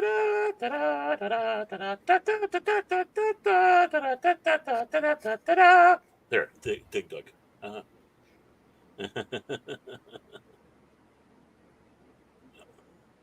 Yeah. Laugh it up, Zax. Laugh it up. It might be true, but laugh it up. Oh shit, it's a good one, Zax. He's mean. Oh, He's man. mean. I don't know if I can handle this anymore. I don't know. My feelings have been hurt. Let's see. Daily. Yeah. So you have community games, daily challenges, mini game challenges, couch co-op, and world tourneys on this thing. But Well, see what. So the thing is, so basically, if you're playing it through the Xbox, then you also get a chance to be involved in all that other shit. Right. So, but if you get it from Steam or whatever the fuck, then you just playing games. No, I think Steam. I don't know. That's kind of no. What I'm saying is like all that tournament shit, all that looks like it's probably attached to Xbox. Which means that if you play it through Xbox, then you get to be a part of all those tournaments and all that extra shit. See, now if you look at it by itself, that ant stream thing, if you look at it on its own, does it still provide all that extra stuff? I mean, on Steam, you're asking, or yeah, whether it's on Steam or whatever, do you still get the tournaments and all that other stuff? Just a second here. Let me look through here. I don't know if they have that information available. So basically, on the Steam here, just a second. Let me turn this down. Okay, there we go. They keep on playing. Antstream Arcade is the place where you can find the world's largest collection of classic games in one place. Download to instantly play thousands of retro video games, all for free. One account works across multiple devices, so you can pick up and play on Windows, Mac OS, Linux, Android, Amazon Fire, Nvidia or whatever, Shield, and Atari VCS. And that's that new Atari system that 24 was talking about. Easily replay your favorite games from your youth, such as Asteroids, Space Invaders, Bubble Bobble, and many more. Challenge global leadership and compete against your friends to get the highest score. Take on our social challenges. Bite-sized sessions which allow veterans and new players alike to experience a fresh take on retro games. Compete against the world in our weekly tournaments. So even in the Steam, you do have that. But it also says here requires third-party account and Stream account required. So what's that? That's what it says on Steam. No, I'm saying, but what is that? It's probably the $29.99 or whatever. is probably they're basically having an account with Ant Stream to be able to play it on Steam. I don't know. Huh, that sounds weird. Okay. Yeah, I know. It's yeah. So that's all they have to say on Steam about this. All right. They don't even have a date when it's coming. It just says add to your wish list. Meanwhile, over here, as you can see, Antstream Limited Action Adventure Classic, blah blah blah, $29.99 plus for the pre-order, and you can choose the edition if you want to have the Antstream Arcade or the Antstream Arcade Lifetime Pass. How much is the lifetime thing? $79.99. So either way it goes, you still spend the same money. Yeah. Hey, All right. That's Yeah, so that's the story on that one. So again, you can go with the regular one, which I'm assuming is your monthly, and then you have the lifetime. Now, obviously, they've increased the games. You said 1,300 games; they're now up to 1,470. So, what other games are coming? And all the galleries are locked. all right. You got almost 1,500 games. Mm-hmm. All right. Well. Plus, you got like 600 original mini game challenges, which with new challenges every month. Which I don't know, what that is. Okay, but then if you win, what do you get? I don't know. They don't say. Newbomb, what do you think? Could vary. I mean, depends on the tournament and how many entries they have. I mean, a brand could new be anything. Bachelor. Probably money. Right. I mean, is that something you would I'm not a big tournament fan. Okay. All right. Tournaments bring out the worst in people. Oh yeah. That's that competitive. Yeah. Mm-hmm. Right. So let's see here. Okay, are you looking at it from Steam or is that through Microsoft? Yeah, that's what I was. This is like Microsoft right here. Oh nah. Mm-hmm. That one's Microsoft. Yeah, I mean, I don't know where the Steam one is on here. I was just looking on my Steam page itself. Let's see here. Extreme Arcade. Mm-hmm. Well, let's take a look. Do they have anything about this week's tournament? Web beta and stream. Oh, okay. Bite me then. So we can't even see what that's all about. It'd be nice to know, but. Oh, and the thing on the third-party account, that's common with, especially from Steam, the Steam end of things. Like if you're playing an Ubisoft game, you have to have an Ubisoft account and Steam. Oh, that bullshit. Yeah. And same thing with EA games. If you have an EA game that you bought through Steam, you have to still have the EA account. Mm-hmm. Our Rockstar for GTA. Yeah, for GTA and Red Dead Redemption and all that. Mm-hmm. Bullshit. Right.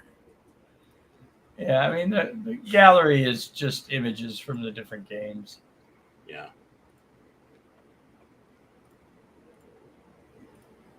And as far as I can tell, a lot of these are not the arcade versions, but more the console versions.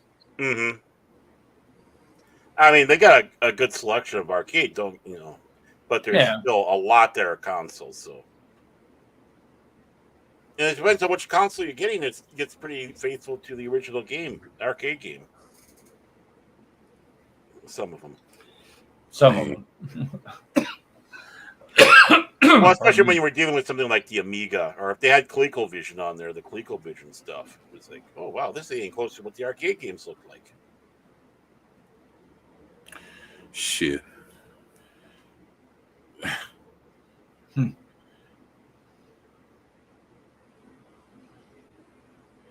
ColecoVision. I think a ColecoVision game I wanted to play is I'm laughing in the background because I'm looking through Steam. Mm-hmm. And now Steam allows just about anybody to put a game up. Yeah. And the first in the new and trending. Now, typically new and trending is because people have been paying attention to it, right? Right. The number one slot is Orgasm Simulator. What? Oh wow. Yep. Or Orgasm Simulator 2023. It's got 88 reviews, very positive. Well, that's good. Well, Right? shit. Where's the? Oh, it's graphic, that's for sure. Oh boy. Oh, it is. Woo. Oh yeah. I was gonna say I'll hit the button on it, but all right. No. No. Yeah, we don't need to see this. Oh, okay. All right. I'll They can look it up if they want to. I told them the name. Oh yeah. Whoa, boy. Hello, nurse. That's, What the heck? Pirates of the Digital Seas. Okay. Wow. Anyway, moving on. They got mini games.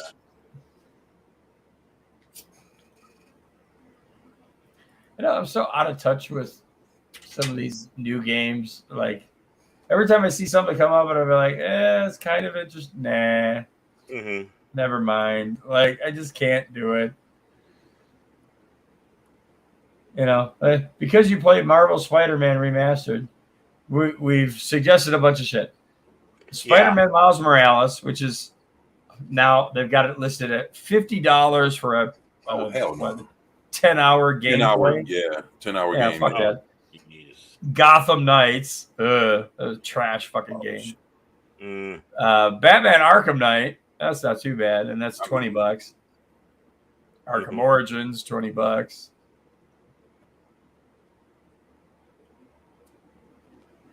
Well, they had those Arkham games on sale big time the other week, and I mean big time. Yeah, those Arkham games are pretty fucking good. There's like 5 of them, man. I'm not talking about with that Gotham bullshit. I'm talking. See, they got like the Arkham. They got the 3 original games, and they have like Arkham Origins, and they have Arkham. And they have another Arkham game. So they have these 2 other ones that are attached to it. Yeah. And one's a 2D kind of like a side scroller. Okay. Yeah, I own motherfucker. Yeah. That kind of jumps off from the original like developer and all that, because the ones that did Arkham Origins and like Arkham Knight, those are all 3D games. Mm-hmm. Let's see here. Yeah, I don't have any of the other ones listed. I just have those. But I know Gotham Knights was absolute trash. Mm-hmm. I don't think I've talked to anybody that actually liked playing that. Yeah. Batman game with no Batman. And Buggy. Well, I mean, it is. I mean, it's Gotham Knights. It's basically Batman's dead, and they need to figure it out. But kind of like the comics, really. They keep killing him off, sort of. Yeah. Kind of. Not really. Yeah. Here I am, chum. Yeah, well, that game did did very bad. So yeah, I know. At this point, they'll be happy if they can just give it away or whatever. Yeah. That's just probably going for the very cheap. I know Pacific 414 was playing, and he was just saying about how it kept on crashing on him, and just stuff within the game that was so buggy. They still got it listed at $60. Oof. Oh, fuck that! No. I mean, you have to get it used or whatever, but right. but it for a sale, right? But actually, it would have to be better than Catwoman. I never even seen that. You never played the Catwoman game? No. Oh, I had no interest in it. I own it. It's sitting in the box right over there. So I gather it's not new. It's one of the worst superhero video games ever. Look it up. It's a Halle Berry Catwoman video game. Well, at least you know Yeah. the character will look good. Even the game sucks, at least the character looks good. I know Steam doesn't even have it. Yeah. Shit. I mean, if you look at what it was rated, you know, from all the video game, you know, mags or whatever that while back then, Mm-hmm. that shit was fucking. That was a hard one, you know. But me, it's like now I'm to a point where, like, I actually collect superhero video games, good, bad, no matter how old it is or whatever, just to have, Mm-hmm. you know. Yeah, just a collection of superhero video games, no matter how good or bad it is. I figured, you know what, it'd be pretty cool just to have them, no matter what, for what system, whatever. So I just been on that kick. But just imagine just sitting there and playing it and just like, what the fuck, man? It's like, you know. So even the bad ones, you know, I'd be like, just for the sake of it being, you know, if it's a superhero video game, I'll scoop it up. You know, like Hellboy got his games. You know, there's a bunch of other Justice League video game stuff people never heard of, never played. A lot of shit out there. There's like a Justice League Task Force video game that a lot of people never even fucking heard of. It came out. It's on disc, so it's like a PS2, PS3, you know, kind of thing, and got all kind of shit. There's a Justice League fighting game that came out back then. It's all kind of wild shit, you know. And some of these games were okay, and some of them were. Most of them were pretty bad. A shitload of Incredible Hulk games, just all kind of wild shit out there, man. Just for all different systems. You know, even Aquaman had a game, The Battle for Atlantis. Shit came out for like the original Xbox. I got that video game. Video games it's just as bad as Catwoman. Came out right around the same time as well. Yeah, there's a lot of bad games out there, man. Oh yeah.